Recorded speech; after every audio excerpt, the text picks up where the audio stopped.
I swear that Team Magma outfit looks like a teddy bear onesie. If there was no belt, it would absolutely be a onesie, and I would live for that.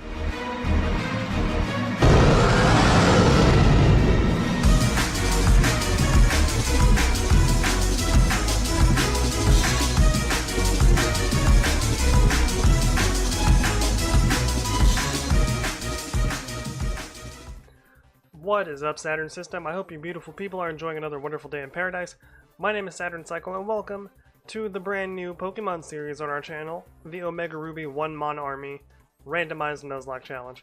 That is a mouthful, so we will just be referring to it as 1 Mon Army. Basically, in this game, we will, first and foremost, we're only allowed to have one Pokemon on our team at a time, with the exception of HM Slaves. But over the course of the entire game, we will only have access to 6 team members, and that includes our starter. So to make this challenge a little bit less headachy, I gave myself 5 Master Balls, so that if I come across a Pokemon that I really want to add to the team, I can just chuck the Master Ball at it. But as you saw, I only have 5, and that has to carry me through the whole game. And I can be picky in I don't have to catch the first 5 things I see in the beginning of the game. I can pick and choose what I want to add to the team, but I can only use the next Pokemon after the first Pokemon dies. So if I catch something awesome in Route 101 or 102, I can't use that until our starter goes down, and I can't use the third Pokemon until our starter goes down. Which brings me to my next point. Whiting out doesn't work the same in this challenge. So if we have another Pokemon waiting in our PC box and our starter goes down, it's not game over. Instead, we put our starter or whatever Pokemon we're using at the time in the cemetery box, and then we move to the next Pokemon down the line. So naturally, that means we have a total of 6 chances to clear this game. If we white out 6 times, it's over. But that's assuming we catch 5 more Pokemon. If we white out but we don't have another Pokemon to replace it, it's game over. So if we white out with our starter and there's no Pokemon to replace it because we haven't caught anything, it's game over. If our second Pokemon goes down and we haven't caught a third, it's game over. So on and so forth. As always, typical Nuzlocke rules apply. We can only catch the first Pokemon we see in a new route. I can't fish for Pokemon, I have to stick to that kind of rule. There would be no healing items in battle. I can still use items to remove status effects, but I cannot use restoratives. I have to nickname Pokemon, but that's muscle memory at this point. What else is there? What else is there? What else is there? That's it. The rules of this are pretty simple. Like I said, with the exception of HM Slaves, we can only have one Pokemon on our team at a time. We can't use HM Slaves in battle. I'll have to use normal Pokeballs to catch an HM Slave at some point. But, yeah, that's it. I started here because the intro for this game is so long. If I left it in, the intro for this game would take up most of this episode. And there's parts after this that I'm going to cut out too because they're all tutorial stuff. This episode might be a little quick. This isn't going to be a choose my star episode because strength is the name of the game, and I want to make sure that I have the best chance possible to survive. So without further ado, let's dip into our starters. Ooh, got my Milotic, what a thick girl. Salamence, a thick boy. And Hitmonchan. It's funny how none of them are short enough to fit on the screen. Milotic is a very thick girl with good defense, but honestly, Salamence has a good balance of attack and defense. Hitmonchan never stood a chance. So we're gonna choose Salamence and go into this battle. Poochyena. Is this always a Poochyena? I can't remember. You didn't die from that? I'm actually surprised. So this past weekend I was testing out how this run would work because I had to make sure all the things would work correctly.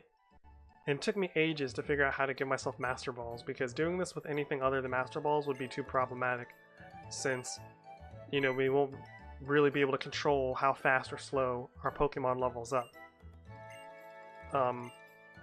So there was something I had to do to make sure this run works correctly, and that's I had to take out my favorite thing about randomizers, which is trainer classes are not randomized, so all the trainers are going to be who they're supposed to be, and that's because when I was testing this run, trainer classes worked fine until a certain point, and then at random, a trainer wouldn't show up on the screen when I was introducing them, and it would cause the game to crash in the middle of the battle. So I decided to just remove randomized trainer classes altogether, which is kind of a bummer. I was looking forward to it. So we're going to name this Salamence Corey, after a good friend of mine, and I promised her I would name my starter after her. So this one's for you, Corey. I'm going to do my best to keep you alive. Yeah, so we got to go talk to May. Under typical circumstances, the Nuzlocke run would not appear. The Nuzlocke challenge would not start until we get our hands on Pokeballs, but we have Master Balls, so no reason to not start. Also, another funny thing is that we have a Salamence, and my buddy Brandon, also known as B Molly, is doing a Leaf Green Nuzlocke run on his channel. And what? This is it really a Wurmple? Did it randomize into a Wurmple?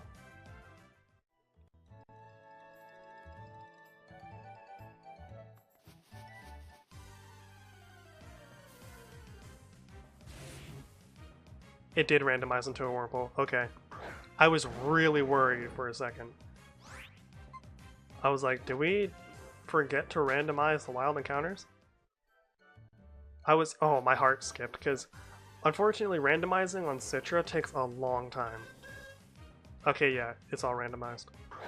I just wanted to be sure. I don't feel bad about skipping on that Wurmple, because I wasn't going to throw a Master Ball at it anyway. But unfortunately, like I was saying, randomizing in Citra takes a lot of time. Not like an asinine amount of time, but it's like randomizing the stuff for like Visual Boy Advance with the actual randomizer. It's like maybe a 3-minute process, and that's if you're taking your time. But with Citra, it's like a 10 to 15-minute process. It's actually kind of ridiculous. So whenever the randomizer would break the game or whatever, I would have to completely restart the process. I would have to delete my save, I'd have to uninstall the ROM, I'd have to run the randomizer, which has to break down the ROM and rebuild it. Oh, it's such a long process. Which is why it took so long to get this run up and going for my channel, because there's just so much that goes into it as far as setup. Which it makes me not want to do 3DS randomizer runs in the future, because it's just like, it's so time consuming to get the randomizer working. Maybe it's just because of the style of Nuzlocke I'm doing. Like this variant in particular is very, very, very dependent on setup. Like I had to give myself Master Balls, I had to... It's stupid. Even though Citra itself also takes a long time to set up. We forgot to look at Corey and her stats and her ability. Oh, yo, she has a huge power. Oh, that's baller. So that's a double attack stat from now on. Lovely. Corey's gonna be a monster. So what is our Route 103 going to be? Let's see if we can... Actually, I'm gonna wait until after I go after May. I do kind of wish that we could name our arrivals in these games, but, you know, whatever. It's not a big deal. Come on. Show me what you got. If she randomizes into a random trainer, we're in trouble. Because that means the ROM could break at some point. Okay, good. I don't know what a Pignite is. I was expecting a pig in a suit of armor. That's not what I got, but I'm not complaining. Corey, you take up so much of the screen. Take up all the space. Let everyone know you're here to stay, girl. That did nothing to you. Oh, you flinched, though. We're gonna keep going for the bites. We don't have any other effective moves, really. Yo, the double flinch! Corey, you're a monster! Get all the way out of my face. That boy was thick, though. These sweet, sweet points. Oh my god, a double level? These sweet, sweet points. Sorry, May, but I had to show you who's boss. Okay. Thanks for the heal. Not that you even got an attack off. So I want to apologize in advance for any frame rate dips. Citra can be weird like that. So let's get an encounter, see what it is. I'm gonna be incredibly picky. I don't want to dugong. I'm just gonna tell you guys now, I'm gonna be incredibly picky about what I throw these Master Balls at because, like I said, they have to carry us through the whole game. Now that I think about it, I probably should have upped the level modifier for trainers, but it's too late. And honestly, I honestly don't feel like having to freaking restart the building process for this game once again. So this is just more tutorial stuff, so I'm gonna cut this out and I'll cut back to whenever we're free and clear to do what we want. So I will be right back. Okay, and we're back, which means we're on a new route, so we can go after a new encounter. What is this? Whatever, I don't care. Let's see what the world has in store for us now. Come on, something good. A Mightyena. I'm not mad at, like, I feel like in a typical Nuzlocke run, I'd be like, these are awesome encounters. Like, that dugong would have been fantastic in a typical Nuzlocke. Oh, we actually got some bite behind all that stupid bark. But in this, I gotta be crazy, crazy picky. That might rub some people the wrong way that I'm gonna be as picky as I am, but it's not their Nuzlocke now, is it? Also, I mean, we're gonna be naming people, we're gonna be naming Pokemon you catch after commenters again. So my pickiness is gonna land you an awesome name. I don't know why I said that weird. It's gonna land you an awesome Pokemon. So it's like, would you rather be named after something stupid? Or would you rather be named after something awesome? So... let's go with Bite. Because we have all that attack, baby.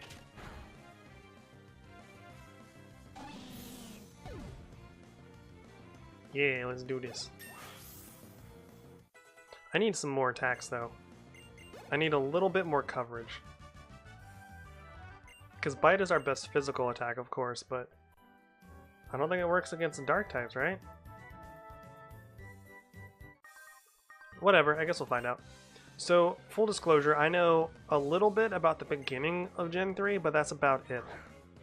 Like, I know stuff up until, like, Slateport, and a little bit of Slateport stuff, but anything after that, I'm really foggy on. I know a little bit after Slateport, but nothing that I can really concrete be like, I can't describe it right now.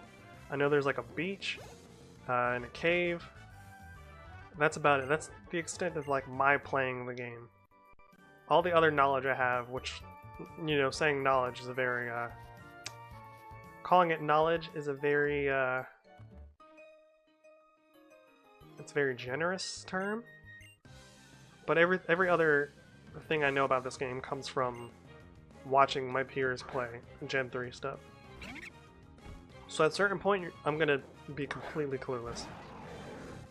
But for the moment, I'm kind of okay.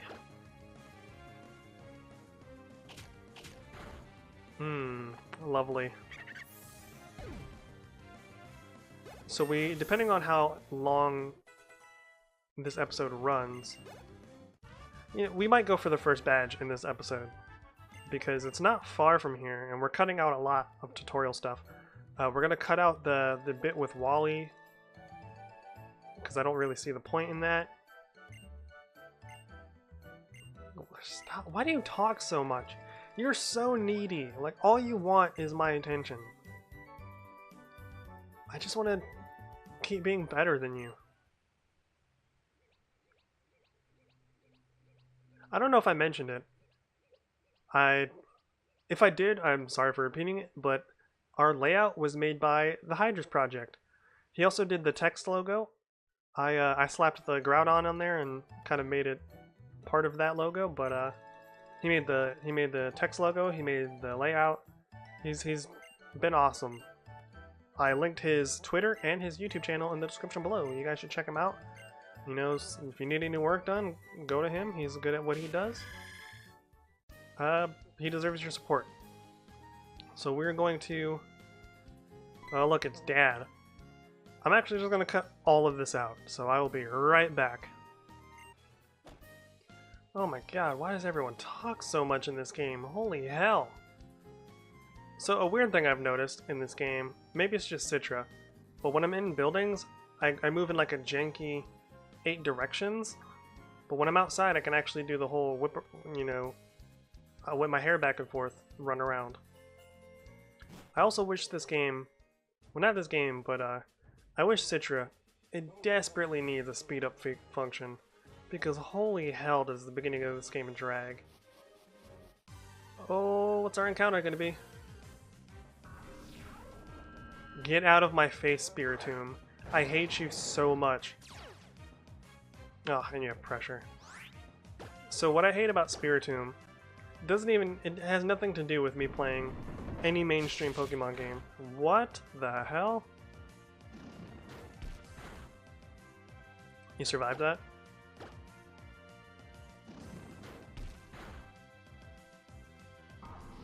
So, there is an event, I think it was last year?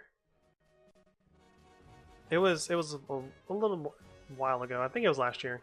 Well, this past Halloween, where you had to do a bunch of tasks in Pokemon Go in order to have a chance at catching Spiritomb. And at the time, I didn't know what Spiritomb was, so I was like, ooh, maybe it's a super cool legendary ghost type that they're hyping up for us. No, it was Spiritomb. So when I went through all that stuff and I saw Spiritomb, I was like, really? This is what you made me do all those tasks for? A freaking Spiritomb? Are you kidding me? I was pissed. I was so angry. I don't know if items are randomized. It's a zebra. Don't really care for you, so I'm gonna bite you. Oof. That hurts so good. So good, so good. I'm pretty sure I used that word incorrectly, but whatever. Not about that weeb life. Which is a lie. I'm absolutely about that weeb life. So I'm actually going to do a safety save. Because Citra is notorious for corrupting saves.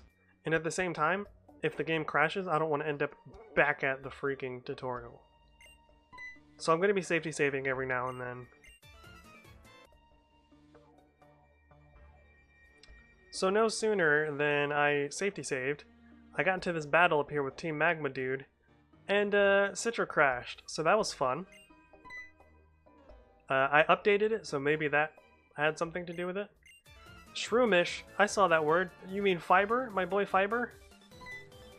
Rip. Come on, let's get this over with Teddy Bear Fighter. I swear that Team Magma outfit looks like a teddy bear onesie. If there was no belt, it would absolutely be a onesie, and I would live for that. Ooh, that's a nice animation. Posen. A Porygon too. I'm not surprised, because when you came out last time, you crashed my damn game. Let's hit it with an Ember. Because he's pretty bulky, isn't he? He is really bulky. That was a crit?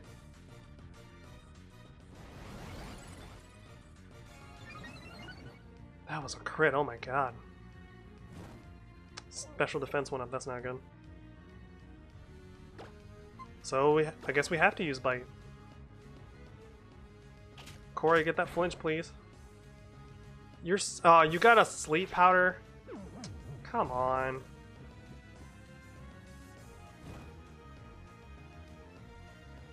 Okay. Yeah, wake up, please. I don't know what stockpile does, but I don't like it.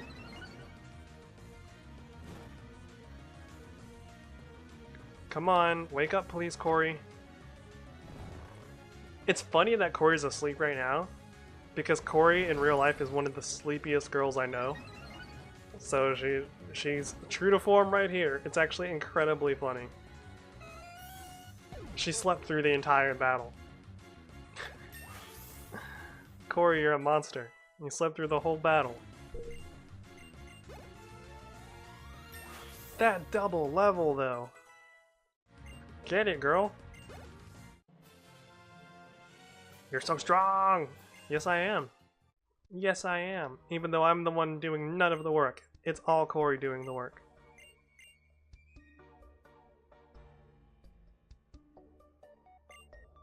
He's gonna give me a experience share, which is... It's funny how worthless that is right now. The one time I get an experience share, and it's incredibly... It's like the actual epitome of worthless. Can I get like a lucky egg or something, dude? Like, come on.